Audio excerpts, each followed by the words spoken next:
Bonjour à toutes et bonjour à tous, bienvenue dans ce 11e épisode du Comex de la saison. Après près de 3 semaines d'absence, le Comex est donc de retour pour évoquer cette fois-ci un sujet trop peu abordé dans notre société, la question de l'inclusion sociale dans le sport et particulièrement donc dans le football. Alors qu'entend-on aujourd'hui par inclusion ? Cette question englobe tout un tas de causes aussi légitimes qu'essentielles dans l'émancipation de certains publics. Développé initialement dans le champ du handicap, le terme englobe désormais d'autres sujets comme les questions de racisme, d'égalité des sexes, de lutte contre l'homophobie, de lutte contre les violences sexistes et sexuelles, et bien d'autres encore. Quelques jours seulement après la Journée internationale pour le droit des femmes, il aurait donc été légitime de s'intéresser à la cause féministe dans le sport aujourd'hui. Mais pour deux raisons précises, nous nous attarderons plutôt aujourd'hui à la question du handicap dans le football. Tout d'abord parce que nous avons deux experts du sujet avec nous ce soir et aussi car nous avons déjà évoqué la question de l'égalité des sexes l'été dernier en présence de Anouche Morel de l'association Her Game 2 et de Guillaume Buisson de la Fondation pour le sport inclusif. Et je vous invite donc à aller écouter cet épisode joliment nommé Ciao les mascus. Mais aujourd'hui, nous nous attarderons donc sur la question du handicap dans le sport, un sujet dont on a beaucoup entendu parler cette année grâce aux Jeux paralympiques, mais qui accuse encore un certain retard, et notamment dans le monde du football. Pour contextualiser un peu notre sujet du jour, j'ai fait appel à mon acolyte du moment, le dénommé Alexandre Benyaya. Alex, j'ai cru comprendre que tu avais quelques petits chiffres pour nous présenter notre sujet du jour. Ouais, salut Val et salut à tous. Oui, quelques chiffres pour planter le décor. Alors, en France, près de 12 millions de personnes vivent avec un handicap. Ça représente à peu près 18% de la population. Et sur ces 12 millions, 850 000 vivent avec une mobilité réduite. Ce qui est intéressant à savoir, c'est que 90% d'entre eux estiment qu'il est nécessaire de pratiquer une activité sportive. Et pourtant, seuls 52% le font réellement. Alors, il y a plusieurs raisons qui expliquent cet écart. Déjà, il y a une forme d'autocensure, c'est-à-dire de penser que le sport qu'on veut pratiquer ne peut pas s'adapter à son handicap. Il y a évidemment la crainte du regard de l'autre pendant la pratique du sport. Mais ce qui revient majoritairement, et c'est ce dont je pense on va le plus parler aujourd'hui, c'est l'accessibilité en tant que telle. C'est concrètement des infrastructures inadaptées, voire inexistantes, et les moyens mis en place pour s'y rendre. Ok, dans le cas du foot, du coup, où est-ce qu'on en est aujourd'hui ? Le constat est pire, parce que si on lit le rapport de l'État sur la pratique sportive des personnes en situation de handicap, le foot figure même pas dans le classement des 10 disciplines sportives les plus pratiquées. Et pire, les footballeurs représentent à peine 7% des sportifs réguliers. On a pourtant une vraie pluralité dans les styles de football praticables avec le cécifoot, le foot adapté, le foot en fauteuil, le football pour amputés et j'en passe. Donc je disais une pluralité de disciplines mais qui peinent à exister et je te parle même pas de la médiatisation. Et est-ce que c'est quelque chose qui devrait changer avec les Jeux paralympiques ? C'est quelque chose, oui, qu'on espérait qu'il allait changer après les Paralympiques. Alors, on va pas nier, évidemment, l'engouement du public pendant les Jeux. Les stades étaient pleins et les audiences ont été historiques. On n'oubliera pas non plus cette cérémonie d'ouverture très émouvante avec des messages forts d'inclusion et une vraie volonté de changement sur la durée. Et j'ai l'impression que c'est la question qu'on se pose finalement aujourd'hui, c'est qu'est-ce qu'il en reste de tout ça ? Et j'aimerais qu'on s'attarde, si vous le voulez bien, sur un sport en particulier qui, pour moi, en dit beaucoup de notre sujet aujourd'hui, c'est le cécifoot. On parlait des audiences tout à l'heure. Il y avait quand même 5,3 millions de Français devant leur télé pour la finale. Une ambiance de fou au stade, une vraie émotion lors du coup de sifflet final. Je me rappelle, je ne sais pas si tu te souviens, Val, dans le groupe, il y a des vidéos qui avaient fusé parce que je ne sais plus si c'était François ou Olivier qui était au stade à ce moment-là et l'ambiance avait l'air complètement folle. Certainement François. Comment ? Probablement François, oui. Certainement François. Oui, il y a de grandes chances pour que ce soit François, mais j'avais un doute. Mais pour ceux qui étaient chez eux, je pense que ça vous a pas échappé. La soirée était ponctuée à la télé d'une déclaration de France Télé qui disait « On va vous mettre en lumière » en parlant du cécifoot. Et c'est intéressant cette déclaration de « On va vous mettre en lumière » comme s'ils voulaient surfer sur une tendance qui devait exister sur le long terme. Alors, je vais vous dire ce que France Télé a fait pour mettre en lumière le cécifoot. Ils ont bien diffusé 2 matchs de championnat en février, mais seulement sur le France 3 Aquitaine et sur le site internet de France Télé. Et le problème, quand on met en lumière quelque chose, c'est que ça montre aussi le côté obscur de ce qu'on voulait mettre en avant.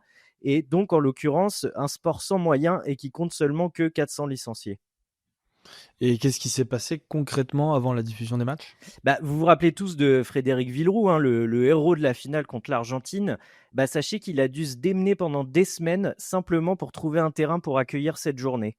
Et c'est ça la réalité de ce sport, c'est que même si son club de Bordeaux compte 16 titres nationaux et 15 Coupes de France, le club n'a aucun terrain spécifique et son équipe doit se rendre à plusieurs centaines de kilomètres dans l'Oise ou en Seine-Saint-Denis par exemple, juste pour jouer ses matchs à domicile. Et vous me direz, bah, qu'en est-il des entraînements? Bah, c'est un peu le même combat. Ils doivent jongler entre différentes infrastructures en fonction des disponibilités des clubs de foot à 5 ou de l'aide des municipalités. Ouais, donc si j'ai bien compris, l'ambiance est assez vite retombée. Ouais, bah oui, c'est difficile de te contredire là-dessus. On a parlé dans un épisode précédent des ajustements du budget de l'État, vous savez, consacré au sport post-JO. Et fallait pas non plus s'attendre à ce qu'il y ait des millions qui soient injectés dans les associations. Alors Thibaut, je fais un tout petit préambule. J'aimerais que tu ne te déconnectes pas. J'ai pris les infos où je pouvais les prendre, mais il y avait un article dans l'Humanité qui allait rencontrer le club de Bondy. Et ben, vous allez voir que le discours des dirigeants du club est plutôt défaitiste. Il faut savoir déjà que Bondy, c'est un peu un ovni hein, dans le monde du cécifoot. C'est un club qui a de vraies installations, de vraies infrastructures, et ça s'explique simplement par le fait que 80% du budget, environ 100 000 euros, vient de fonds privés. On l'appelle le PSG du cécifoot. Et ben, même là-bas, on explique que c'est très difficile de bâtir une relève après 2024. Le soufflet des jeux est retombé et on ne sait pas où trouver les jeunes. Pour vous dire, ils ont même fondé une académie l'an passé dans laquelle il n'y a que deux jeunes, en fait, deux enfants de 6 et 7 ans. Alors, je vous rassure, hein, ils ne restent pas les bras croisés à attendre que les jeunes arrivent chez eux. Ils font des débats, ils interviennent dans des écoles, mais ça ne fait pas venir les jeunes pour autant. Et on revient ici au premier constat que je faisais en début de l'intro, c'est l'accès à l'infrastructure. Comment faire venir un jeune en situation de handicap si tes parents travaillent, par exemple, c'est compliqué. Mais pourtant, il y a quand même des initiatives qui existent, Alex. Ouais, bien sûr. Il y a par exemple Viknesh Embarazan, et j'espère que je prononce bien son nom, qui est un journaliste sportif qui a lancé son projet de club handisport à Sarcelles, avec du cécifoot, du torball, du goalball. Il y a le club de l'OM qui a lancé son équipe de football pour amputés. Et aujourd'hui, on va développer plein d'initiatives qui méritent d'être mises en avant. Il y a, on le disait, une vraie diversité des pratiques, mais comment on le rend accessible concrètement? Bah, c'est la question à laquelle j'aimerais bien que vous me répondiez aujourd'hui.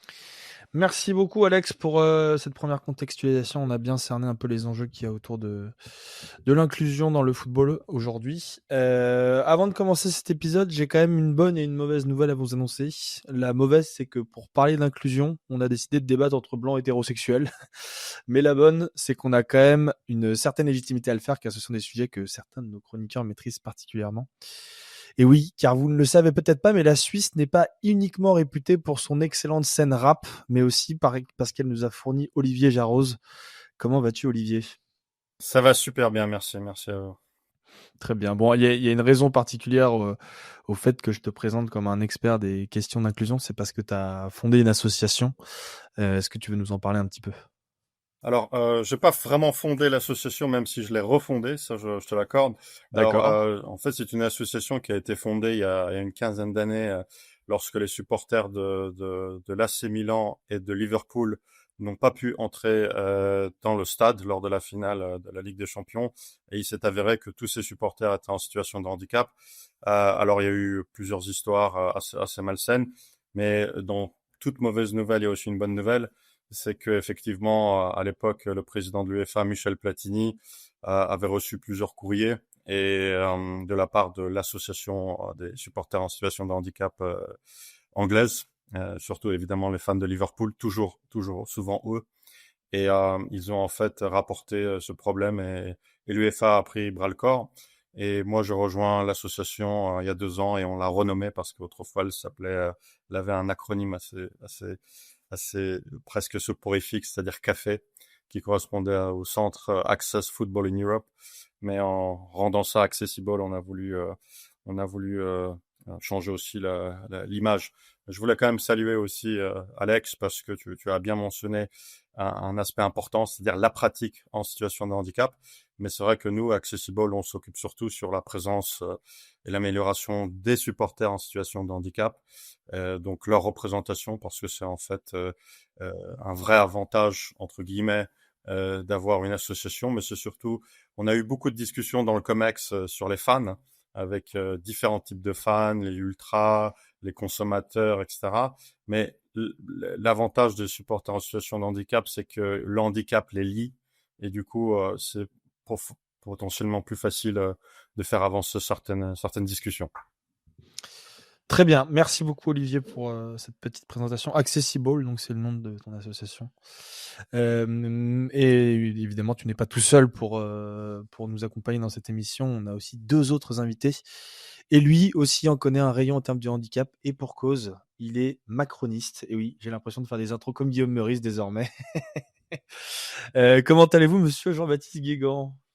Ah, écoute, je te laisse la responsabilité de tes propos, puisque par définition, je ne me suis jamais engagé, contrairement à toi.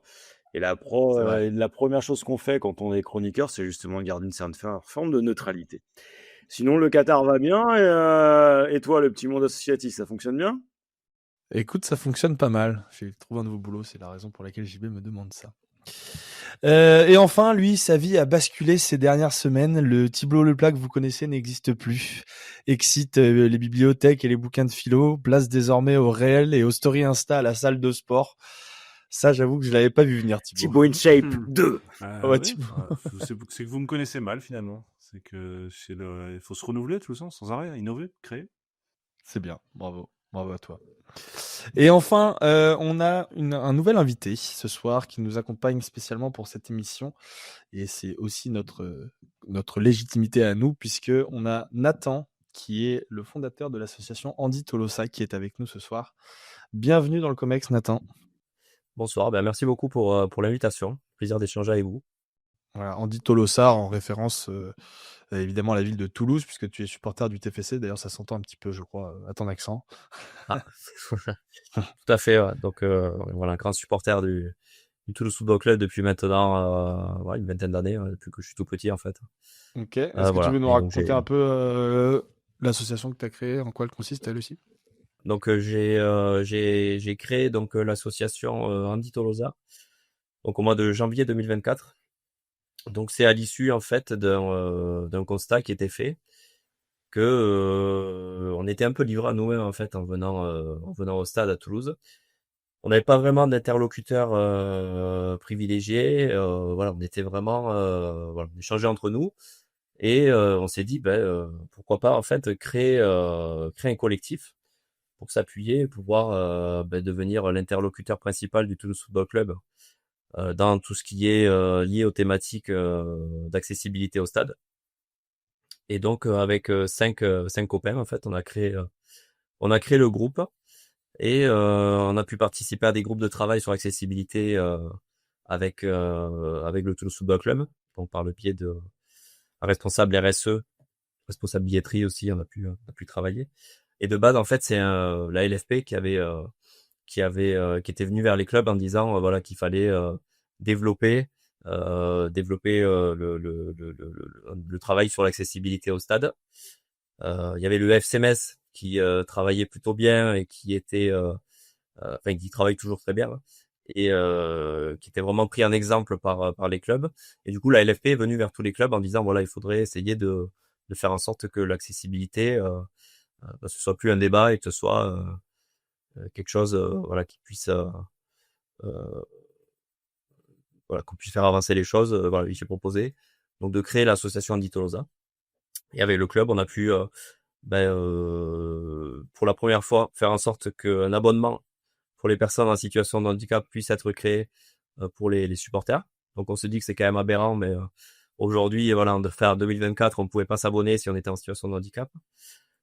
On a pu réouvrir un emplacement dans le stade qui était fermé au public, donc on a quand même mis en avant le fait que c'était légitime, et voilà, que ça permettait à des supporters qui avaient des difficultés de mobilité d'avoir l'emplacement le mieux possible. Et ensuite on a travaillé sur des thématiques liées au parking.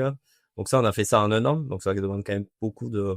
ça n'a pas demandé d'investissement humain, mais plus de la réorganisation, quoi. Donc on a pu travailler avec ça avec le club et voilà, organiser des déplacements, mais tout simplement avoir le mode de fonctionnement d'un groupe de supporters classique aussi. Très bien, super, bah, bravo pour cette initiative. Justement, c'est ce dont on va discuter un petit peu dans cet épisode et je vous propose qu'on bascule sur notre sujet du jour. Un stade doit-il être inclusif?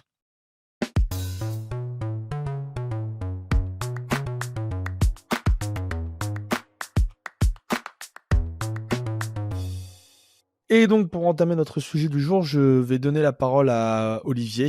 Comme tu l'as dit dans ton introduction, tu connais un petit peu ces thématiques-là, donc je te donne la parole pour contextualiser un petit peu plus, dans la continuité de ce qu'a dit Alex, notre sujet du jour. Oui, alors encore une fois, merci à toute l'équipe du COMEX pour faire ce sujet parce qu'effectivement, c'est un sujet que en introduction, Alex, tu as mentionné que 18% de la population est en situation de handicap. Selon le Parlement européen, effectivement, on parle de chiffres autour de 25%. Et en réalité, toute la population en situation de handicap équivaut à la population de la Chine. Donc, on parle de plus de 1 milliard de personnes. Et évidemment, ce sujet est assez large parce qu'en fait, quand on parle d'inclusivité, on peut aussi parler d'accessibilité. Et c'est probablement mon point aujourd'hui parce que l'inclusivité, évidemment, elle est très très large. Mais il faut pas oublier que la situation, que les personnes en handicap, ou parfois on peut les appeler aussi handicapés, même si on utilise plutôt la situation de handicap, parce que en fait, ce qui est intéressant, c'est que les personnes qui sont dans cette situation ne s'estiment pas handicapées par elles-mêmes, mais elles estiment qu'en fait, c'est l'environnement ou l'infrastructure qui les rend parfois, par exemple, immobiles ou en difficulté. Et je pense que ça, c'est la vraie leçon que j'ai appris quand j'ai commencé à m'intéresser au sujet. Et je pense honnêtement que j'étais un peu aveugle autrefois. Je voyais pas, on voit pas entre guillemets toute cette ces situations qui rendent difficile. Et dans notre association Accessible, en fait, on s'est plutôt focalisé sur l'accessibilité, même si je pense qu'on pourrait longtemps parler sur est-ce que l'accessibilité ne signifie pas automatiquement l'inclusivité et l'inclusivité ne signifie pas automatiquement l'accessibilité. On peut avoir, par exemple, une piscine accessible, mais s'il n'y a pas d'horaire inclusif, par exemple pour des personnes en situation de autisme, alors en fait, elle est pas forcément utile. Et l'inverse est similaire. Mais en fait, l'accessibilité, on la divise en 3 catégories. Donc l'infrastructure, l'environnement, les services accessibles et en fait l'attitude des personnes. Je crois que c'est ces 3 dimensions qui sont assez importantes et qui doivent être prises en compte dans un stade le jour d'un match, parce qu'elles influencent directement l'expérience des supporters en situation de handicap. Et même si un stade n'est pas parfaitement accessible, et ça je le vois en France, il y a certains stades qui ont été faits pour l'Euro 2016 et qui sont accessibles, mais en fait, c'est pas ça qui va faire qu'ils sont forcément inclusifs, parce que en France, on a à peu près 8 clubs, en tout cas en Ligue 1, avec des associations de supporters, des SSH. En France, on aime bien les acronymes. Mais c'est surtout la bienveillance et l'assistance des stewards, des personnels, qui peut faire une vraie différence. Et un point essentiel à retenir ici, c'est que en fait, l'expérience d'un supporter ne commence pas en fait au coup d'envoi et ne se termine pas au coup de sifflet final. En fait, elle commence vraiment en amont, c'est-à-dire avec la planification du déplacement qui englobe chaque étape du trajet, c'est-à-dire de l'achat du billet au transport, en passant par l'hébergement, à l'accès au stade. Et finalement, le parcours d'un supporter en situation de handicap est souvent bien plus long et complexe que celui d'un supporter non handicapé. Donc en fait, il est vraiment impératif d'avoir une information claire et accessible dès le début du processus. Donc on parle de la vente des billets aussi, parce qu'une personne en situation de handicap, souvent, elle est obligée de venir avec un compagnon. Donc ça signifie que même parfois, il y a 2 billets à acheter. Donc vous voyez déjà que les coûts augmentent. Ensuite, il y a beaucoup de planification. Donc il faut préparer et arriver. On parle évidemment peut-être de la gare, on peut parler de l'aéroport. Mais tout ça, c'est des choses qu'il faut prendre en considération. Aussi l'hébergement, tout ce qui est sur les sites de plateforme pour réserver une chambre accessible, c'est pas forcément le cas. Et finalement, tous ces éléments font que la qualité est au rendez-vous. Et puis, en réalité, un des points essentiels, c'est aussi l'humain. C'est si on arrive à offrir à un supporter une expérience, c'est ce qui va faire la différence. Par exemple, à l'intérieur du stade, la qualité de l'expérience, elle est vraiment primordiale. Il suffit pas de permettre aux personnes handicapées d'accéder au stade. Il faut assurer qu'elles puissent y vivre une expérience positive. Il faut qu'elles aient une vue dégagée sur le terrain. Il faut qu'il y ait des toilettes accessibles. Il faut qu'il y ait la possibilité d'acheter la nourriture à un comptoir spécifique. Donc, au-delà des infrastructures physiques et des services, c'est l'attitude des personnes sur place qui va être cruciale. Donc, je pense que l'empathie, c'est un peu le sujet clé de notre session d'aujourd'hui. Et c'est clair que pour les clubs, c'est vraiment important de considérer ce type d'action parce que c'est finalement aussi ce que les Anglais appellent le purple pound, donc l'euro violet, toute cette économie finalement qui est l'équivalent de la Chine pour la minorité finalement la plus importante, puisque les handicaps, comme je l'ai dit au début, en fait c'est la minorité la minorité majoritaire. Et peut-être en fond pour terminer cette partie, je voulais quand même dire que pour les clubs aussi, pour les infrastructures, même s'ils sont pas forcément propriétaires du stade, c'est tout un élément qui est important parce qu'il s'agit pas juste d'un aspect moral, c'est aussi un aspect financier parce qu'évidemment c'est aussi une audience qui veut de la qualité. Et il y avait une expérience assez mauvaise dans un des stades où finalement le steward a dit mais écoutez, vous recevez trop de pluie, vous êtes dans des places handicapées, mais vous plaignez pas parce qu'en fait vos billets sont gratuits, donc fermez vos clapets. Donc c'est les choses qu'on reçoit, donc on sait comment ça se passe. Donc je pense que c'est là aussi valide ou non valide, chaque supporter a son rôle à jouer et il est essentiel en fait de vraiment créer un niveau où tout le monde se sent le bienvenu, où personne ne se sent exclu ou mal à l'aise à cause de son handicap. Et un simple geste, c'est comme éviter par exemple de bloquer la vue d'une personne en fauteuil roulant ou offrir de l'aide si nécessaire. Ça peut faire une énorme différence. Comme on dit toujours, il faut être la raison pour laquelle quelqu'un sourit aujourd'hui.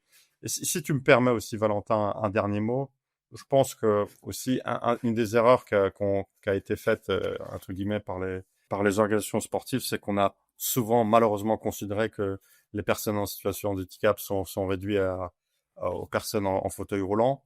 Et la réalité, c'est que ça ne se limite pas forcément à l'infrastructure, aux infrastructures physiques. Alors, évidemment, l'infrastructure est cruciale, mais en fait, il existe une multitude de services, de dispositifs qui peuvent améliorer l'expérience des supporters en situation de handicap.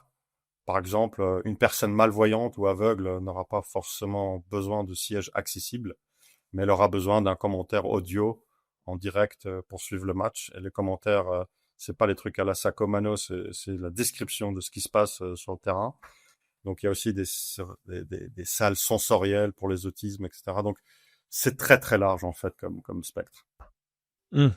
Et ce qui rend aussi en partie, je pense, le sujet assez complexe pour les clubs à aborder. Je vais donner maintenant la parole à JB. Tu voulais, je suppose, revenir un peu sur les Jeux Olympiques et la dynamique que ça a pu créer ou imaginer créer. Alors avant de parler de ça, moi c'est surtout l'enseignant qui va parler, donc c'est pas le spécialiste en géopolitique du sport là, mais c'est l'enseignant en histoire depuis 20 ans qui s'exprime dans un cadre de neutralité stricte et en prise avec les lois républicaines. Moi j'aimerais surtout revenir sur le cadre général. La France connaît depuis 20 ans, puisqu'on fête les 20 ans de la loi sur le handicap de février 2005. On a aujourd'hui une véritable révolution culturelle qui s'est produite en 20 ans et que moi j'ai pu voir justement, alors à la fois à l'école mais aussi dans le sport scolaire. Il y a eu une véritable volonté de refonder finalement l'éducation et de l'ouvrir à tout le monde. Donc dans la même perspective que ce que disait Olivier, à savoir que on a ouvert les stades et on a essayé de considérer le handicap, ce qui n'était pas du tout le cas avant.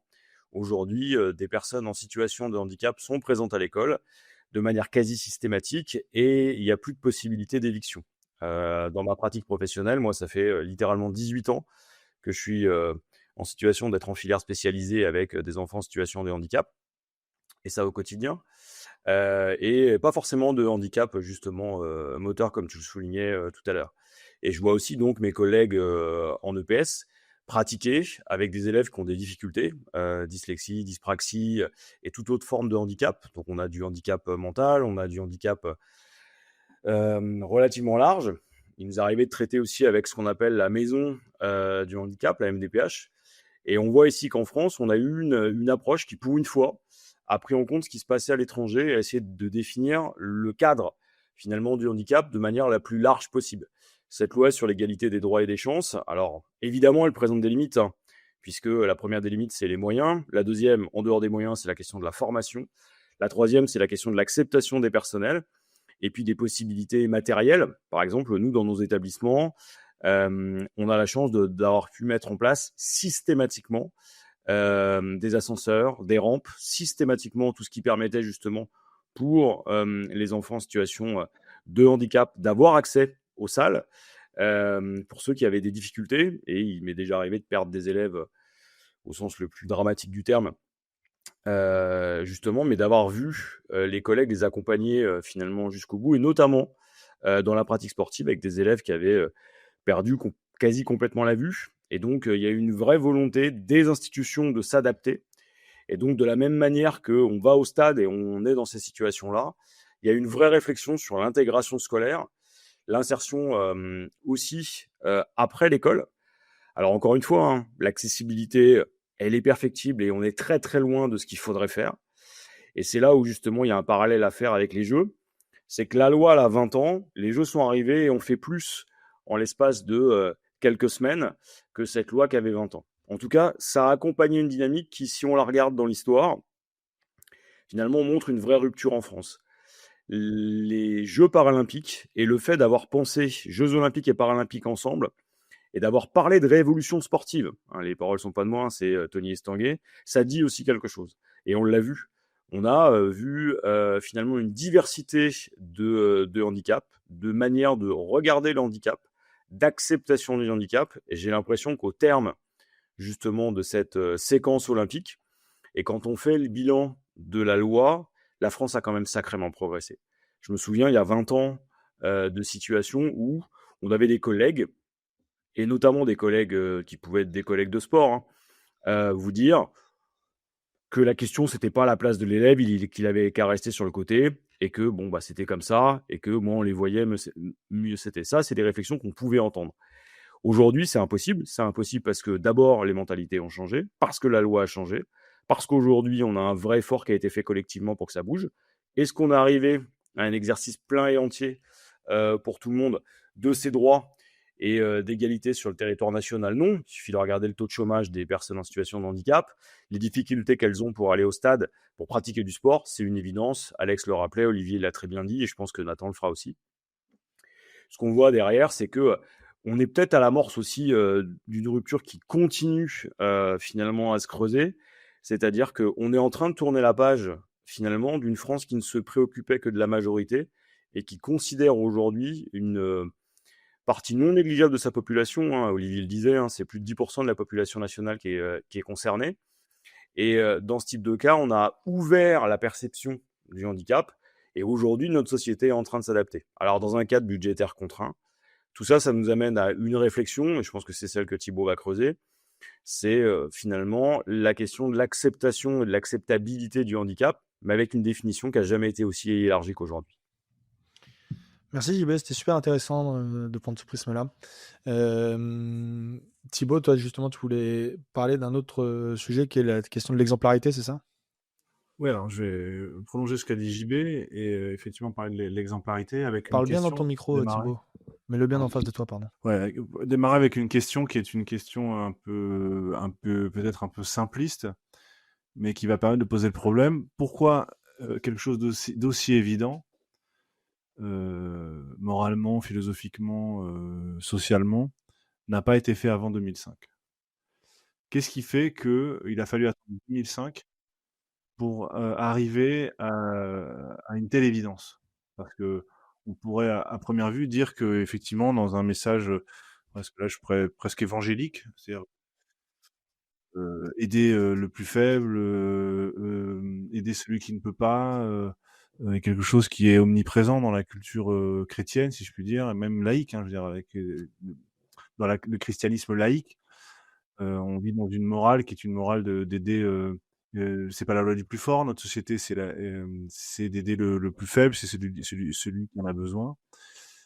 Et pourtant, malgré une telle évidence philosophique et une telle évidence, tu dis aussi statistique, Olivier, malgré tout, 2005, c'était hier, c'est il y a 20 ans. Il y a une première loi qui avait été votée en 75, mais la loi sur l'inclusion, le terme apparaît à ce moment-là en 2005. Qu'est-ce qui fait que tout à coup on change? Pourquoi quelque chose qui était pourtant omniprésent n'avait pas voix au chapitre et maintenant là, et au titre même d'avoir changé le vocabulaire, d'avoir changé le rapport même au handicap. Alors évidemment, la question des stades me semble, comme souvent, un symbole un peu de ce qui se passe dans la société. Et tu le dis très bien, Olivier, ce qui a été présenté, c'est présenté sous la forme de l'évidence, en quelque sorte. Comment se fait-il que les clubs ne l'aient pas fait avant?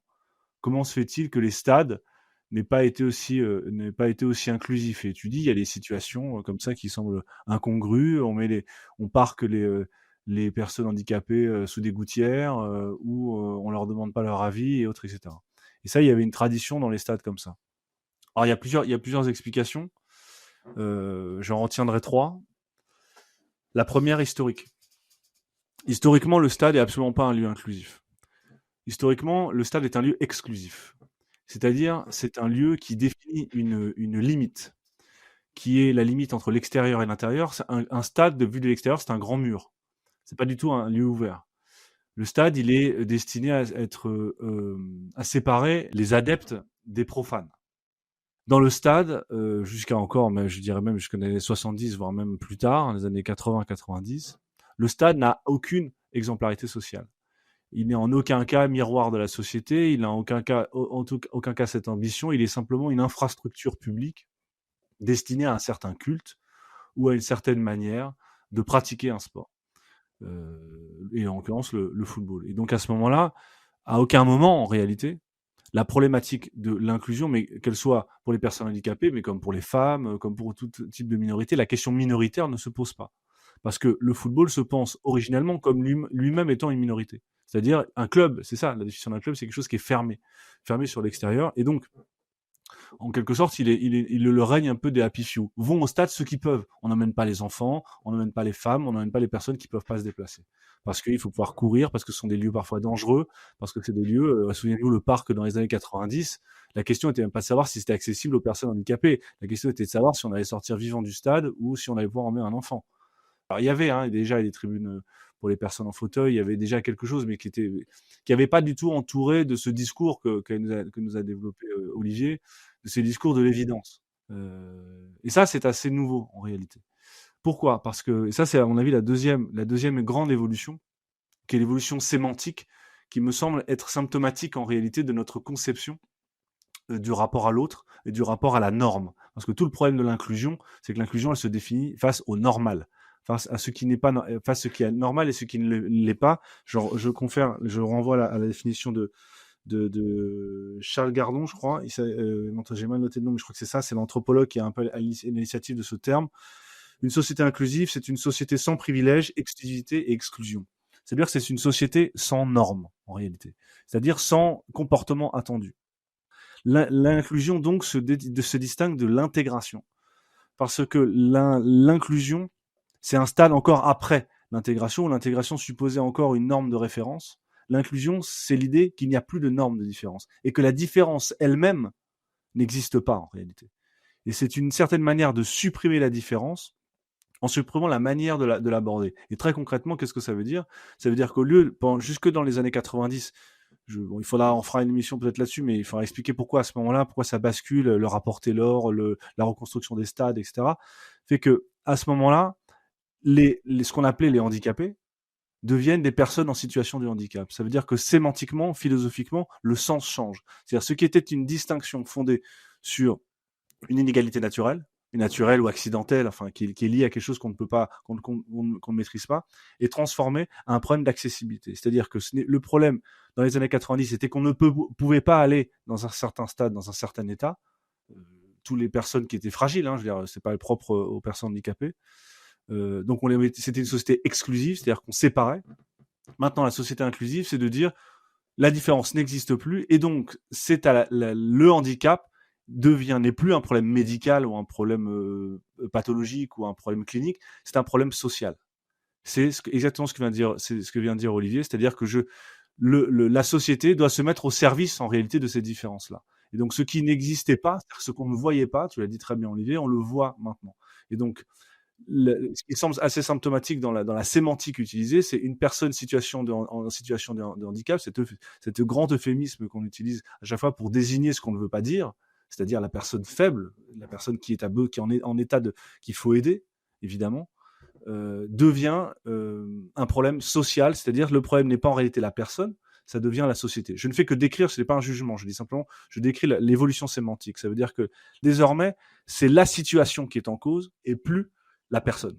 Ce qui, à mon sens, c'est plutôt une bonne évolution, mais pour décrire en réalité ce qui se passe. Donc on a déplacé, et c'est pour ça que le stade devient à ce moment-là une sorte d'avant-garde, à nouveau, un lieu dont qu'on somme de s'adapter à cette nouvelle situation-là, et on s'étonne même que ce n'ait pas eu lieu avant.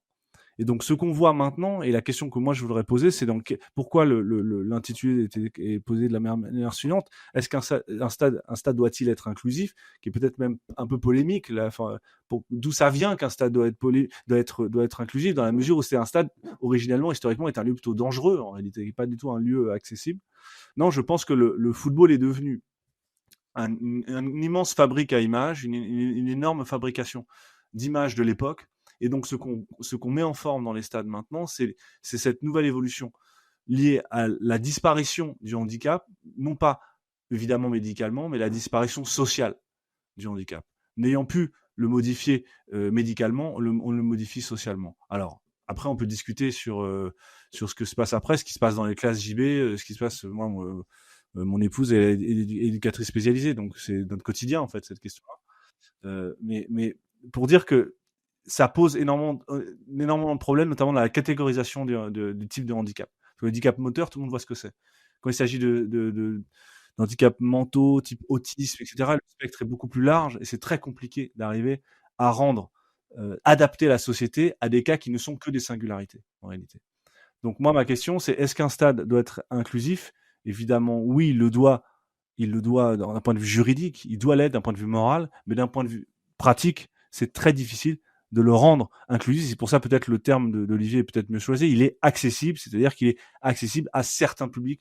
Mais évidemment, la question de l'universalité des handicaps ou l'immense singularité de ces cas, c'est que des cas particuliers. On peut pas adapter un stade à tous les cas particuliers. Donc ça posera un autre problème qui est de dire on va inclure des minorités de personnes en situation de handicap et on va en exclure nécessairement d'autres.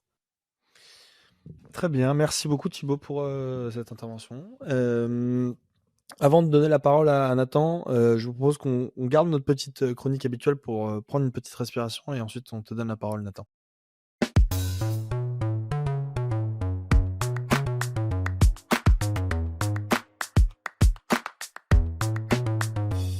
Notre petite rubrique habituelle qui est donc les recommandations du COMEX. Alors oui, on parlait justement de handicap et donc pour ça, le Crépuscule des Jeux de Guillaume Desmurs qui est paru chez Guérin aux éditions Paulsen, qui vous présente finalement le fiasco potentiel que vont peut-être être les Jeux Olympiques des Alpes 2030, où notamment la question de l'accessibilité et de l'inclusion est complètement absente. Et dans le même état d'esprit, ça n'a rien à voir, mais ce que je vais faire 2 recommandations. Peter Turchin, Le chaos qui vient, ou comment la surproduction d'élite aujourd'hui peut expliquer pourquoi nos sociétés ont du mal à avancer seules. Très intéressant. Cherche midi. Ok, super. Thibaut? J'ai vu The Apprentice hier. The Apprentice, je sais pas s'il est sorti en France, oui, il y a longtemps, non? Le film sur la jeunesse de Donald Trump. Ah oui, il est sorti l'été dernier. Ouais. Enfin, moi je l'ai vu en ligne, hein. Il était déjà sorti un moment ici, mais pour dire que je me pose toujours la question de savoir est-ce qu'il faut faire des films de l'art sur des tels personnages. Est-ce que finalement on fait pas plus de publicité qu'autre chose? C'est un film duquel on sort un peu sale, je trouve, parce qu'on passe 2 heures finalement à admirer, même si on on le méprise un peu, mais ça reste une grande histoire initiatique. Un personnage qui n'a, à mon avis, pas d'autre intérêt qu'un accident historique. Donc voilà, peut-être regardez-le, demandez-vous, je sais pas, c'est une vraie question que je me pose. Est-ce qu'il faut faire la promotion du non-talent? Est-ce qu'il faut faire la promotion de ce type de personnage? Voilà. Donc regardez-le et puis voyez ce que vous en pensez. Moi, j'étais un peu gêné à la fin, je me suis senti un peu sale, même si le film est très bon et l'acteur est formidable, etc. Mais j'étais un peu partagé. Très bien. Olivier? Alors, j'ai lu un livre en anglais dernièrement qui s'appelle Taking Back Washington to Save America de Kevin Roberts. Je ne sais pas s'il est traduit en français, mais en fait, ça fait partie un peu du sujet de l'émission indirectement, mais vraiment indirectement, parce qu'en fait, on est dans une société qui est évidemment de plus en plus polarisée, qui est quelque part de moins en moins inclusif, en tout cas avec les changements démocratiques qui ont eu lieu récemment. Et je pense que c'est vraiment intéressant de lire tout ce qui fait en fait. Je crois qu'il y avait un sociologue qui l'a beaucoup évoqué en France. Je crois que s'il s'appelait Fourcade sur l'archipel. Des différentes minorités. Alors, c'est pas du tout dans ce sens-là. Hein. Ça va pas dans ce sens-là, mais ça a l'avantage de montrer que, en fait, même sous le chapeau d'une nation, il y a des diversités de plus en plus difficiles à inclure. Et quelque part, c'est intéressant par rapport à ce que tu as pu développer, Thibaut, aujourd'hui. Parce qu'effectivement, on peut vivre entre guillemets, sous le même toit, mais avoir des visions de plus en plus différentes. Et alors, du coup, il faut plus qu'une question d'accessibilité à ces niveaux-là. Très bien. Alex, rapidement? Moi, je voulais vous parler, comme on parlait de sport et de handicap, je voulais parler du Marathon de l'Espoir AT Europe, qui est une asso qui rêve en fait, qui rêve de faire vivre le rêve d'Emma et Romain, qui sont deux enfants lourdement handicapés et qui participent souvent à des marathons et des trails sur une jouelette. C'est en fait un fauteuil adapté à la course. Et donc, il y a toute une team autour d'eux qui les aide à faire leur marathon. Et là, leur rêve, en l'occurrence, c'est de partir au Cambodge pour faire le marathon du Cambodge. Donc, et ils ont créé un compte sur Hello Asso. Peut-être qu'on pourra partager le lien pour aider. Et ils sont présents à tous les marathons. Vous pouvez les croiser souvent courir avec tout le monde et faire des trails aussi. Donc voilà, ils cherchent à récolter quand même 40 000 euros parce qu'il y a beaucoup de monde à faire partir. Mais si vous avez le temps de regarder ça et pourquoi pas de participer, ce serait super. Et du coup, avant de te donner la parole, Alex, moi, je vais faire ma petite recommandation annuelle que je fais un peu tous les ans, puisque j'ai le festival de mes copains qui s'appelle Les Plis de Juillet, qui est sur la thématique environnementale, qui a ouvert sa billetterie il y a quelques semaines, avec une super programmation encore une fois cette année, et notamment une thématique générale qui est un peu en lien avec notre sujet du jour, puisque la thématique c'est soigner ce qui nous lie, qui a évidemment un écho écologique, mais qui est aussi un écho à ce qu'on raconte ce soir dans l'émission. Donc voilà, n'hésitez pas à aller faire un tour sur leur site, et puis si vous le pouvez, venir cet été pour le festival qui a lieu le 18, 19, 20 et 21 juillet prochain, et j'y serai évidemment si vous voulez parler foot sur place. Du coup, messieurs, je vous propose qu'on bascule dans notre deuxième partie. Alex, est-ce que tu veux nous faire un petit résumé rapide de ce qui a été dit en première partie ? Ouais, en commençant par Olivier qui nous explique que si un stade n'est pas parfaitement accessible, c'est pas ça qui fait que le stade est inclusif. Ce qui compte, c'est plus la bienveillance et l'assistance du personnel qui peuvent vraiment faire la différence. Il en va de même pour les transports, pour l'hébergement, pour le placement dans le stade, pour l'accès aux services. C'est tous ces éléments qui font une expérience stade réussie pour une personne en situation de handicap. Il est important de donc créer un environnement où l'individu se sent bien, et ça peut être de l'ordre du détail. Hein. Tu cites l'exemple de la personne en fauteuil et d'une personne devant lui qui se lèverait et l'empêcherait de regarder. Et tu dis qu'une des erreurs qui est faite par les organisations sportives, c'est qu'on a souvent réduit le handicap au handicap en fauteuil, et qu'une personne malvoyante n'a évidemment pas les mêmes besoins d'accessibilité, mais plus d'un commentateur ou de salle sensorielle pour une personne atteinte d'autisme.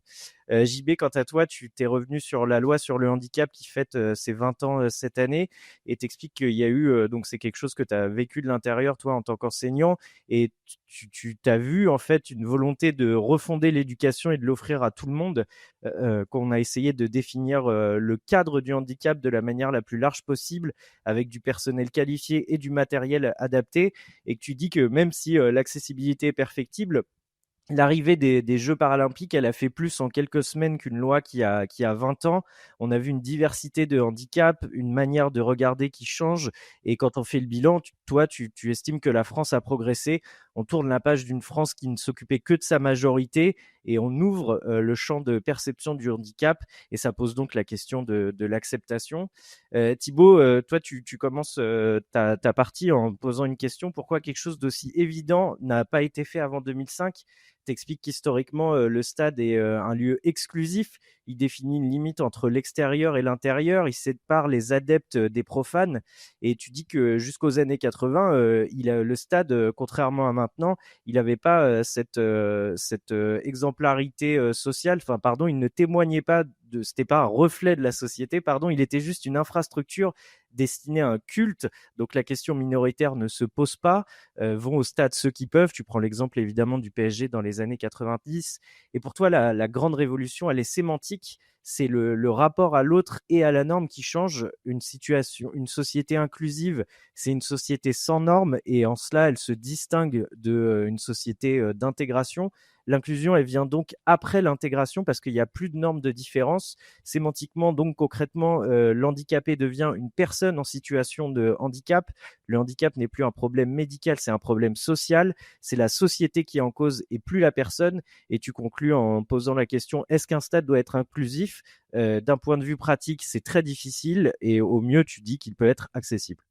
Toujours aussi limpide. Merci beaucoup, Alex, pour ce résumé rapide de ce qui a été dit en première partie. Nathan, je vais quand même te donner un peu la parole puisque ça fait longtemps qu'on t'a pas entendu parler. Est-ce que tu veux réagir à ce qui a été dit dans cette première partie ? Il y a des trucs sur lesquels tu es en accord ou en désaccord, n'hésite pas. Nous t'écoutons. Voilà, moi, dans ma vie professionnelle, je travaille dans le domaine de l'insertion professionnelle des personnes en situation de handicap. Donc, je vois qu'il y a quand même des choses qui sont faites pour favoriser l'insertion de ces personnes-là dans la société et dans le monde professionnel.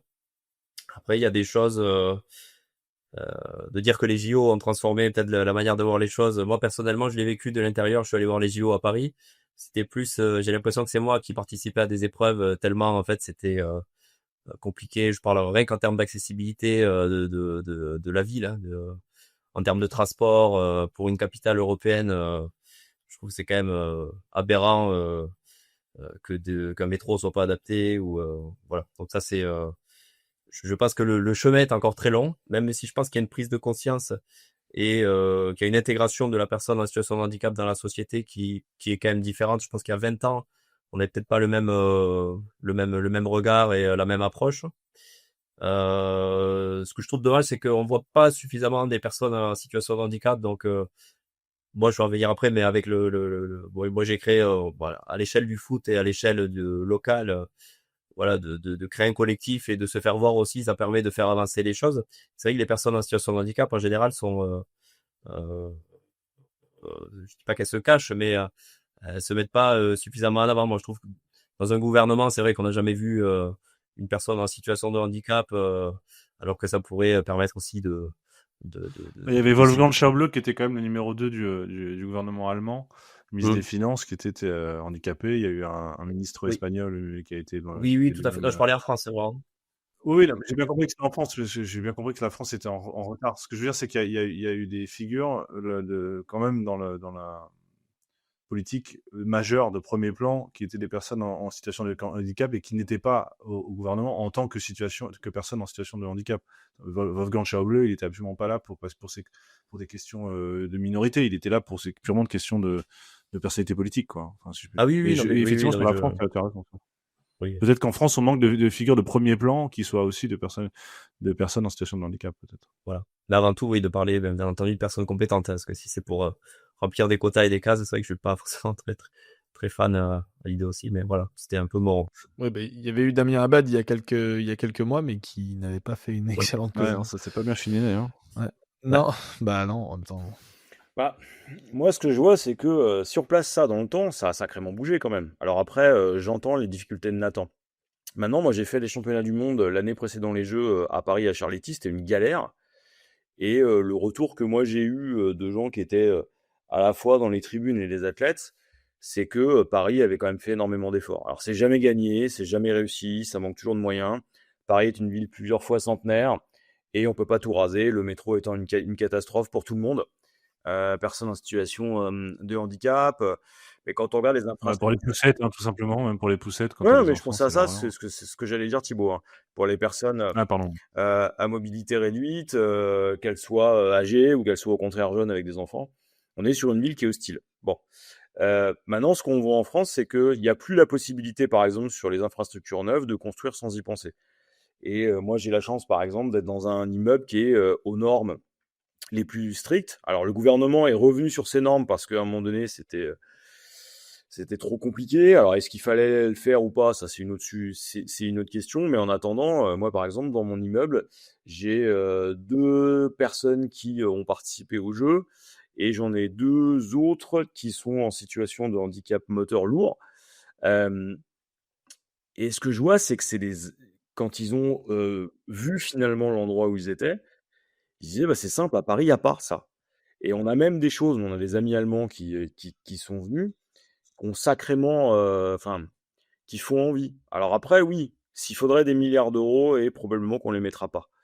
Mais je trouve que les choses avancent. Après, je sais que c'est facile à dire quand on est valide de dire ça. Et c'est pas du tout le discours que je veux avoir, hein.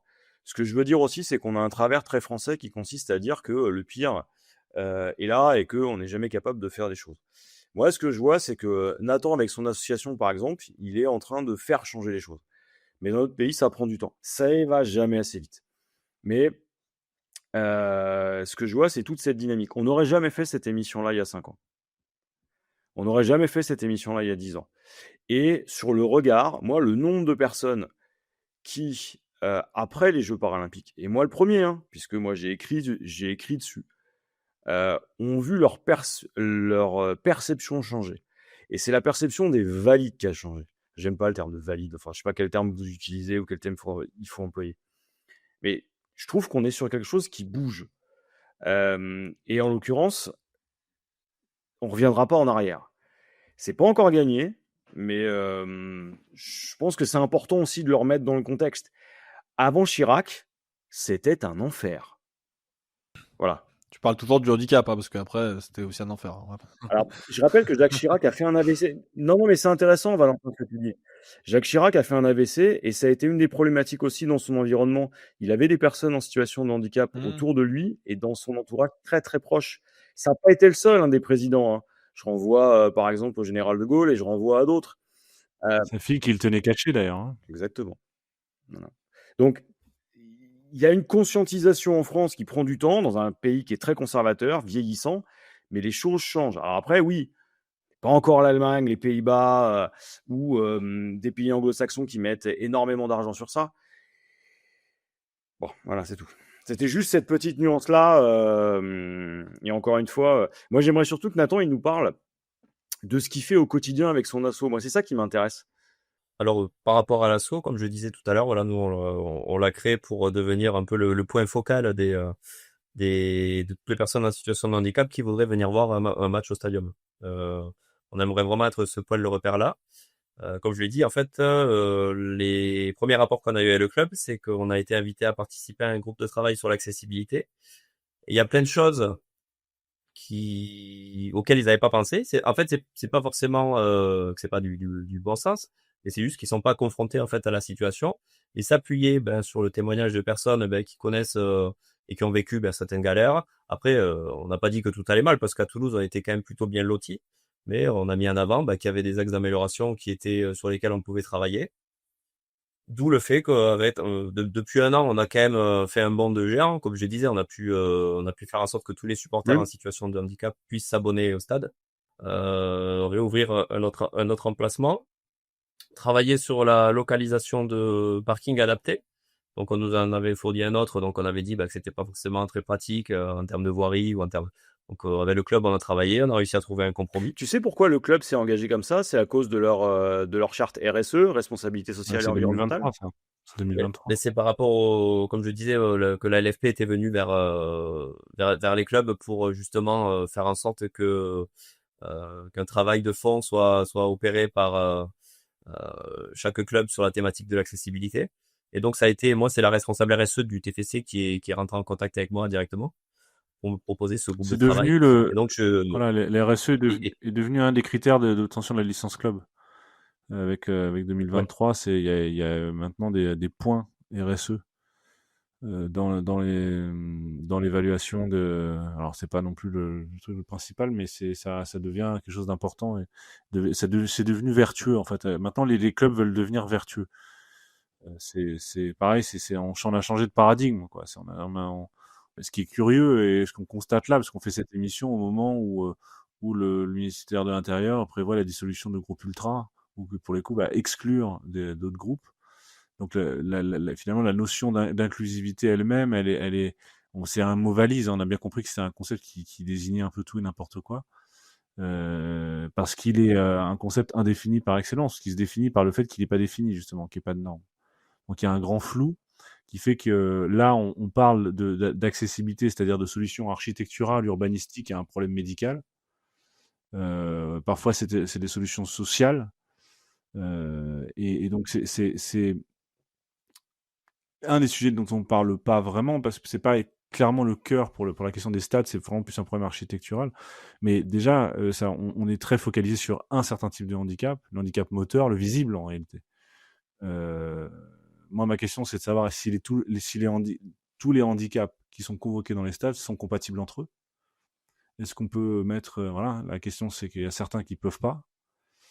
Je sais pas, et d'ailleurs ça je pense surtout au spectre autistique qui est très large, et on voit mal certains autistes aller dans les tribunes ou dans certaines tribunes.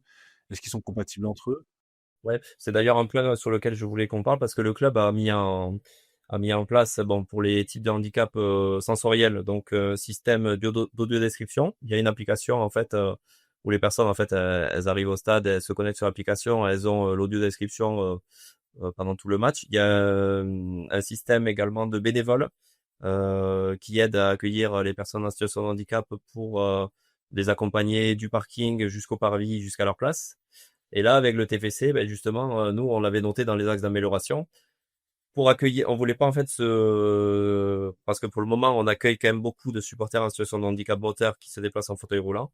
On n'avait pas envie de s'enfermer euh, dans l'accueil de ce public-là. Et on voulait élargir à tout type de handicap. Et donc, au club, on avait proposé potentiellement la création de zones calmes pour des personnes voilà, atteintes d'autisme. Bon, le souci, c'est qu'au niveau logistique, malheureusement, on peut pas. Dans certains stades plus récents, je pense au Groupama Stadium par exemple, c'est quand même beaucoup plus simple de mettre en place ces choses-là, puisque ce sont des stades très récents et donc qui ont la capacité de pouvoir penser à l'accueil de tout type de public. Au stadium, c'est vrai que bon, c'est un stade un peu vieillissant et voilà, c'est compliqué de mettre en place ces choses-là. Mais on essaye voilà de travailler avec le club pour vraiment, par exemple, pour le moment là, les personnes en situation de handicap qui ne se déplacent pas en fauteuil roulant n'ont pas la possibilité de s'abonner pour le moment. Et c'est vrai qu'on sent la réticence un peu avec au club par rapport à ce public-là, Ouais, parce que c'est où on pas a du tout. l'impression qu'on est en situation de handicap que si on a un fauteuil roulant. Se pose le Or, problème qui se pose, pardon, qui pose le problème qui se pose dans les classes, JB. C'est-à-dire que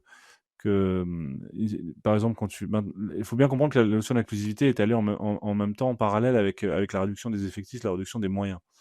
Et la suppression des instituts médico-éducatifs a permis de réduire les charges de l'éducation nationale, c'est-à-dire en gros, arrêter de payer les factures de chauffage, voilà, d'arrêter de payer les factures de chauffage, et en même temps avec un renouveau idéologique en disant, voilà, oui, mais comme le handicap finalement est d'abord un problème social, on va le résoudre en mettant des gamins dans des salles traditionnelles.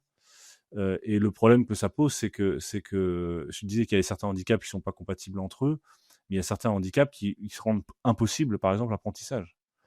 Par exemple, des gamins autistes non verbalisants, tu les mets dans une classe d'histoire en 4e, ils sont paumés, ils sont en angoisse, enfin, et les autres ne peuvent pas apprendre, lui non plus, et qu'en réalité, quelque chose qui au départ part d'une idée bonne, une idée simple, qui est de dire on va intégrer ces gens dans la société, on va inclure, il n'y a pas de raison qu'ils soient différents, etc. La différence, malgré tout, s'invite. On peut pas la gommer, la différence, elle est physiologique, elle est médicale, et le problème, c'est que ça pose, quand on veut substituer absolument l'idée à la réalité, se pose un problème où finalement qui devient un inconvénient pour tout le monde en réalité. Et est-ce que pour les stades on arrive à ça? Est-ce que certains, moi je posais la question à Nathan, est-ce qu'il y a, tu disais il y a certains, les personnes handicapées qui ne sont pas handicapées moteurs ne peuvent toujours pas aller au stadium. Est-ce qu'eux se sentent exclus? Est-ce qu'eux ils se sentent Non, ils peuvent y aller, mais ils n'ont pas les mêmes prestations de service. Ok, voilà. Et après, est-ce que certains, je ne sais pas, je suis pas un spécialiste, mais est-ce que certaines pathologies sont incompatibles entre elles? Effectivement, oui, il y a le handicap, ça regroupe des milliers de pathologies différentes, donc forcément, il y en aura qui seront un peu moins à même de t'intégrer et de se rendre dans un stade, puisque ça nécessite, il y a soit une grande fatigabilité, ou par exemple sur les périodes d'hiver, je prends l'exemple du froid, mais il y a des personnes qui évitent d'aller au stade l'hiver parce que voilà, ça leur provoque aussi par rapport à leur pathologie des difficultés. Donc effectivement, chaque type de handicap, c'est compliqué de faire en sorte que chaque type de handicap ait l'équipement ou l'adaptation qui correspondent entièrement à sa pathologie. Donc ça demande du temps. Je pense que ça pourrait nécessiter après là c'est quand même c'est plus des groupes de travail, là c'est des milliers de groupes de travail, et de faire appel à des professionnels aussi qui connaissent davantage le milieu pour adapter, pour faire en sorte que le stade soit encore plus inclusif. Mais voilà, aujourd'hui nous par rapport au handicap, enfin nous on doit avoir nous on a une cinquantaine de places de personnes en situation de handicap en fauteuil dans le stade. Des personnes en situation de handicap qui peuvent se tenir debout, elles vont pas forcément aller dans la tribune adaptée. Quand elles le peuvent, elles vont aller ailleurs dans le stade. Mais nous, on va essayer de faire en sorte aussi de centraliser tous les supporters au même endroit. Comme je le disais, d'être un point de repère et d'essayer de faire en sorte que une personne qui puisse aller au stade, elle se dise voilà, je peux me référer à cette association. Je sais que s'il y a un problème, j'ai quelqu'un qui saura m'épauler, me guider. Et nous, on va vraiment essayer d'élargir au maximum tout type de handicap qui puisse exister, quoi. On va pas tarder à conclure cette émission, messieurs. On s'était dit dernièrement que on terminerait désormais nos émissions avec une petite séquence recommandation de ce que vous souhaiteriez qu'il soit mis en place pour améliorer aujourd'hui la question du handicap, mais on le fera maintenant à partir de tout le monde fera maintenant dans toutes les émissions. Et je sais qu'Olivier, tu voulais rajouter un petit quelque chose, donc je te commence par te donner la parole et j'attends que tu me donnes une recommandation parce que je suis sûr que tu en as. Je pense aussi la problématique. On a eu aussi des dirigeants dans le football qui étaient en fauteuil roulant. Même à un moment, les Rangers avaient une personne en situation de partiellement de handicap mental en plus d'être en fauteuil. Donc c'est possible, mais je pense que la problématique c'est que on perçoit ça comme une minorité de minorité, alors qu'en réalité c'est assez important. Tu disais, Nathan l'a souligné, c'est que un des problématiques, et je le vois au quotidien aussi à travers le travail qu'on fait avec l'association, c'est que contrairement à d'autres mouvements qui se disent inclusifs, par rapport à d'autres minorités, cette minorité qui est la majoritaire fait tout pour ne pas être vue, ou en tout cas préfère intérioriser. Je parlais par exemple avec la Fédération japonaise de football ce matin. Ils m'ont dit en fait on n'a aucun handicap qui va au stade. Sur une population de 130 millions, c'est impossible d'y croire. Mais en fait, ils y vont pas parce que ils font tout pour ne pas faire voir le handicap. Alors évidemment, il y a une question culturelle ici. Je veux dire qu'en général, les personnes en handicap ne sont pas assez visibles. Et d'ailleurs, pour preuve, entre guillemets, je représente une association de handicap et je n'ai pas de handicap, ce qui signifie qu'il y a aussi cette réalité. Et dernier point, ça je pense c'est important, c'est que aujourd'hui, le handicap en fauteuil roulant par exemple, c'est juste 8% de tout le handicap. Donc en fait, 92%, ce sont des handicaps qui sont pas forcément visibles. Et c'est ça en fait la réalité aussi de cette situation. Et peut-être, bon, je rentre dans le mot en fait de Nathan, mais il y a quand même deux choses qui sont vraiment essentielles. C'est que le handicap, c'est pas quelque chose qui est forcément éternel. Ça peut être temporel. J'ai pu parler avec Diego Simone quand il était en béquille. Il avait du mal à se déplacer dans le stade parce que ça peut arriver à nous tous. Et d'ailleurs, on dit que 7 ans de notre vie, je touche du bois pour vous, mes collègues, mais on sera en situation de handicap. Alors, en principe, ça va nous toucher plus vers la fin de l'âge. Et c'est vrai que grâce à l'amélioration de la médecine, en fait, on repousse peut-être notre existence, mais en même temps, on va avoir plus de difficultés de déplacement. Donc, en fait, ça va tous nous toucher à un moment ou à un autre. Et même, par exemple, puisque tu as mentionné, Valentin, qu'on était dans un cercle hétérosexuel, on peut avoir donc une épouse qui peut être en situation de maternité et qui aura des difficultés de mouvement. Donc, elle aussi, elle aura besoin d'un ascenseur, etc., etc. Donc, c'est très large, en fait. Ça peut bénéficier. En fait, une accessibilité peut bénéficier à tout le monde, surtout à ceux qui se cassent finalement la jambe en faisant du ski pour se préparer pour les Jeux Olympiques. JB. Merci beaucoup, Olivier. JB, est-ce que tu as une reco? La recommandation, c'est surtout de prolonger les efforts qu'on a vus ces derniers temps. Et la recommandation, c'est finalement de continuer à parler des personnes en situation de handicap, comme on a pu le faire pendant les Jeux. C'est-à-dire que moi, j'ai trouvé que ça avait profondément changé. Ça m'a amené à m'intéresser à des choses sur lesquelles j'avais travaillé, mais que j'avais jamais vécu en soi. Et moi, j'ai emmené ma fille voir des épreuves. J'ai emmené des potes voir des épreuves. Et aujourd'hui, on essaie de continuer. Alors, c'est compliqué, hein, c'est pas évident. Mais je suis content de voir aussi qu'il y ait autant de supporters qui travaillent là-dessus. Et je vais suivre ce que fait Nathan. Je vais regarder ce que fait aussi, ce que font les clubs parisiens sur le sujet. Le Paris Basket, le PFC, le PSG. Je sais que le PFC a énormément avancé sur ces questions-là, en tout cas ils y pensent. Le PSG, j'ai un vrai doute. Moi, je peux juste te parler du Paris Basket, JB, parce que ça pourrait faire un petit coup de gueule pour conclure l'épisode, parce que j'ai une amie, et c'est notamment de cet asso dont je voulais parler, qui a un frère lourdement handicapé en fauteuil. Et donc, elle a appelé plusieurs fois le club, tu sais, simplement pour avoir accès au parking et pouvoir monter directement. Et donc en 2025, et ça date de février, les seules réponses qu'elle a eues de la part du service concerné, c'est on ne sait pas si le parking est ouvert, ou au pire vous le déposez devant le stade, vous allez vous garer et vous revenez le chercher. Donc voilà l'état du Paris Basket actuellement pour la gestion du handicap.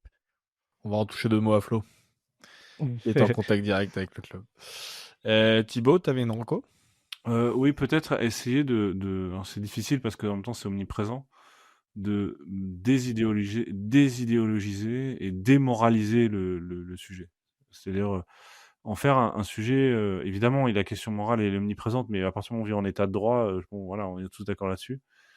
En faire une question vraiment pratique où le bon sens reste malgré tout le maître. Je sais que c'est un peu mal vu comme concept, mais on voit bien que sur la question du handicap, c'est la question de l'autre en fait qui est posée.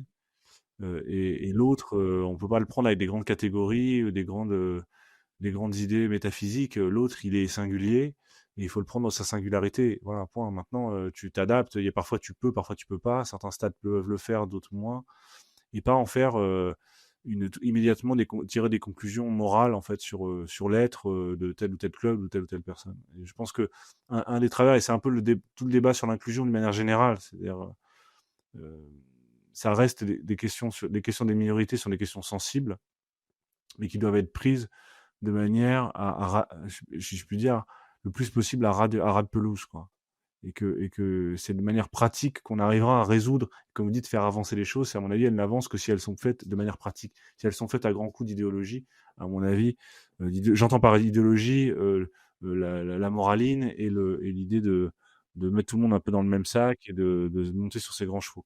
Donc, je pense que y a des choses qui sont inacceptables. Ce que tu dis, c'est effectivement inacceptable, Alex.